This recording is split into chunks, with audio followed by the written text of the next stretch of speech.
But David Cockerell, as Peter would describe him, was his kind of electronic genius. I would say it's a mad idea.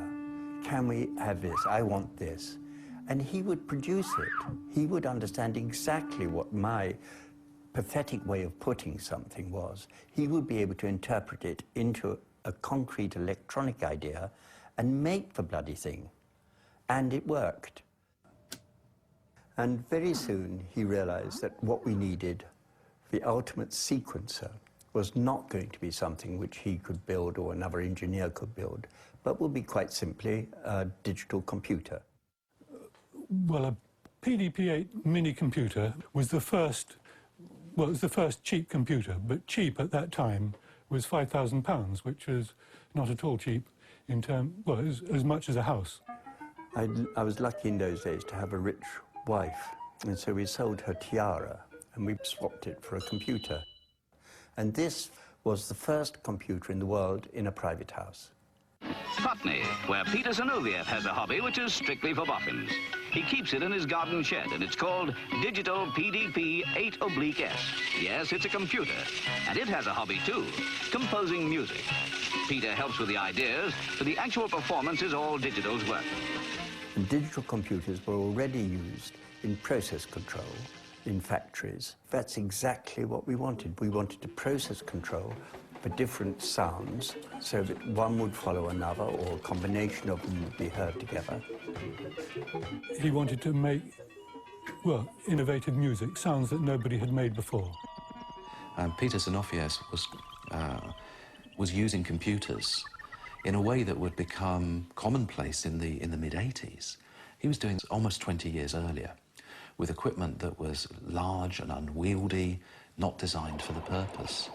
And he and his co-engineers were developing things that had never been even considered up to that point, let alone considered possible. Many of the things that Peter did were really quite advanced, and one of them was sampling.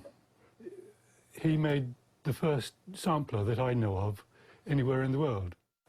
The trouble with sampling is that to get a sound which sounds the same as what you put in requires a huge lot of information. So the whole of his computer's memory, which was about 8,000 characters, was occupied with storing this little fragment of sound.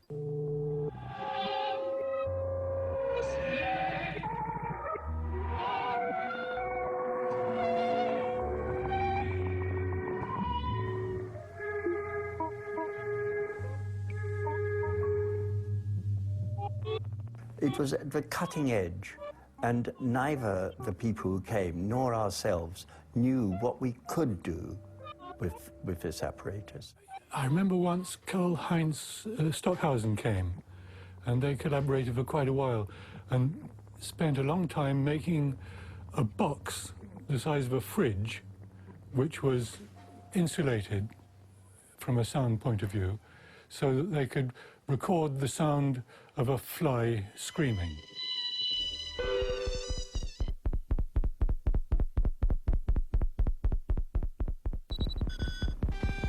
Also, it was very lonely.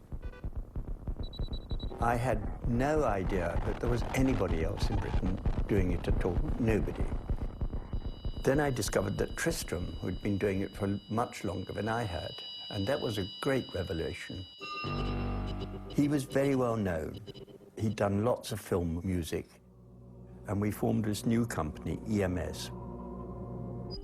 When I got together with Zinoviev and Cockerell towards the end of the 60s, one of the decisions made was that there wasn't enough electronic concert music going on in England. A few miles down the Thames at the Queen Elizabeth Hall, the first concert in Britain given by a computer.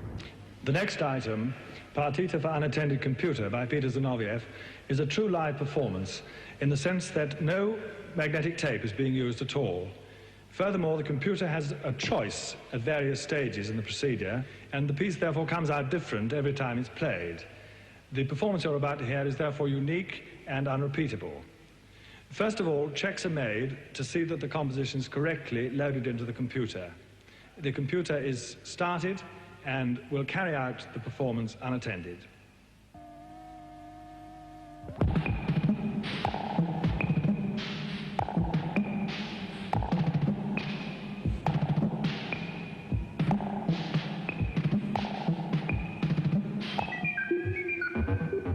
The audience is a capacity one, but the computer's performance didn't meet with universal approval. The Financial Times said, technically, it may be a triumph of skill and knowledge, but what we heard resembled the dreariest kind of neo-Webern drawn out to inordinate length. What we were making was very, very simple sounds. It's things like that. On the other hand, if you were a technician, you'd realize that into those simple sounds had gone a huge amount of effort. The computer was actually controlling sound equipment, the sound equipment was controlling an amplifier, and out it came all by itself. This was incredible technology for those days. And I've got the reviews, some of which were a bit scathing, you know, and some of them were saying, well, it's an interesting noise, but it's not music.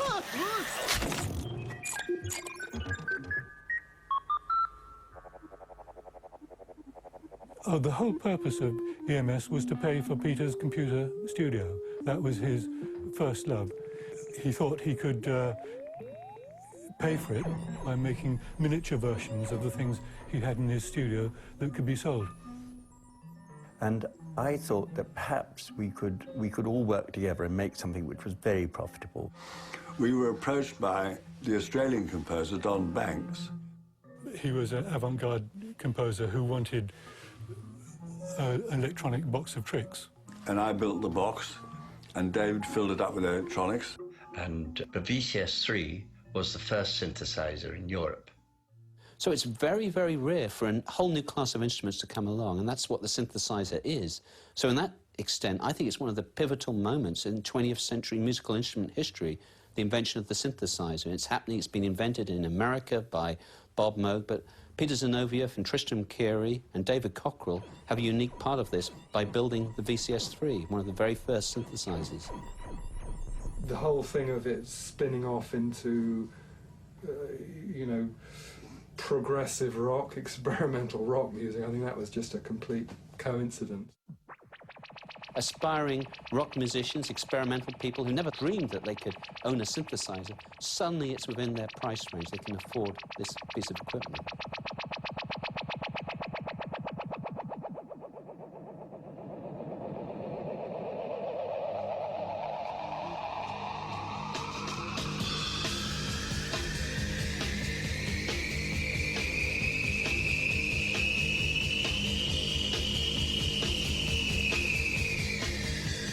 Well, one of the kind of unique London bands who bought a VCS3 synthesizer was a band called Hawkwind, started by Dave Brock, who was a busker.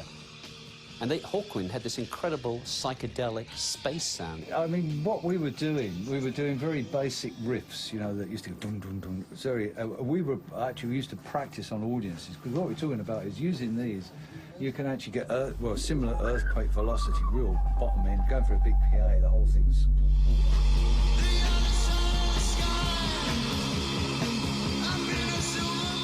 Consequently, talking about sounds of the spheres, working with sort of colours of light. So you know what you're doing is actually our, I suppose, perspective was to take people on trips without taking LSD.